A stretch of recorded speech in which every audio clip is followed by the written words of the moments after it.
Oke coy, kali ini kita akan coba ganti knalpot Jupiter Jet pakai non Proliner.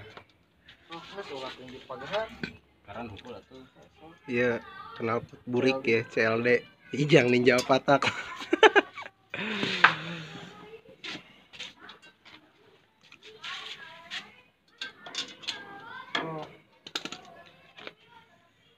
Tolong.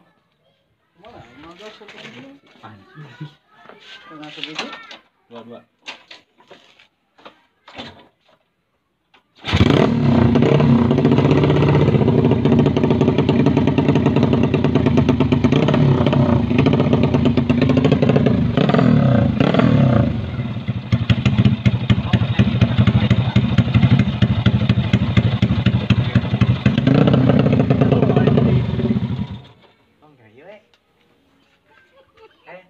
Mana masih itu lah? Coba itu.